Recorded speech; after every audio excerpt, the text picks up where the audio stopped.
Seto leelod on kõik väga pikad laulud, need on jutustused seto naise elust, igapäevastest tegemistest. Surõb hulk jäi säksä orjast, mis sai viilets vinneviir. Küll oll rasse koto tehtä, katte ilma vere pääl. Tuleviku Setomaa. Suur aitüma teile!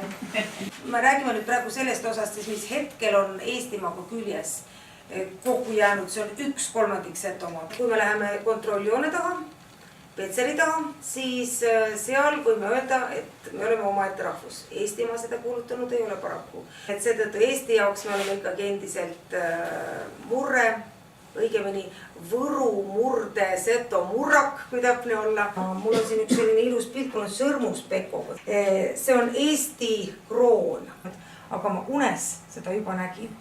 Ja siis ma hakkasin uskuma, et see on ikka õige, et tõesti see Pekko sealt Petseri kloostri koobastest saadab sellele isikule, kes siis antud aastal on Ülemsootska rollis, saadab sõnumeid, saadab oma mõtteid, saadab oma juhtnööre. See oli just see aasta, kui tekkis Setomaa vald. Nii et mul oli õnn sellel aastal olla just Setomaa Ülemsootska. Et see ei ole mitte lihtsalt mäng, et see ei ole mitte lihtsalt muinasjutt, vaid seda võetakse tõena. Lada kaupom tovar, koka poisil povar, toonuška lielo, aidatšuska lielo, lielo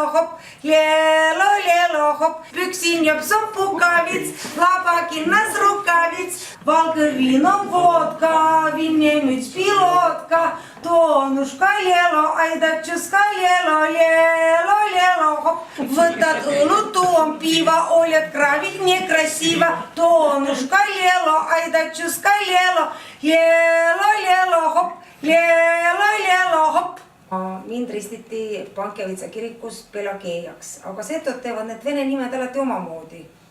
Pööravad nad ära ja setode jaoks siis Pelageeja on palaga. Ja sellepärast ma Ülemsootskana olin Paaba palaga. See Paaba on jälle seto kultuuris selline huvitav sõna, et Paaba ei tähenda mitte vana naist, nagu võiks arvata. Ega ei tähenda mitte inetut naist, vaid Paaba seto kultuuris on naine, kes on sünnitanud tütre. Ta võib olla 18-aastane. Kui ta on tütre sünnitanud, siis ta on Paaba. Ja ma pean enda terve aasta kõige tähtsamaks ja suuremaks teoks tõesti seda, et ma tegin esimese seto tantsupeo. Kargus on siis selline tants, mida tegelikult tantsisid külapidudel ka naised ainult. Mehed istusid põõses ja vaatasid. Seal on neid väikseid detaile, mis tantsu juures olulised on selle kargamise juures, on hästi-hästi palju. Karjapõlvõga pokkõne haadiri tiralla, tšuhkai-nuhkai, haadiri tiralla, tšuhkai-nuhkai, haadiri tiralla, tšuhkai-nuhkai, haadiri tiralla, tšuhkai-nuhkai, haadiri tiralla. Ja siis Lääne-Amet ka. Kui suured tänu.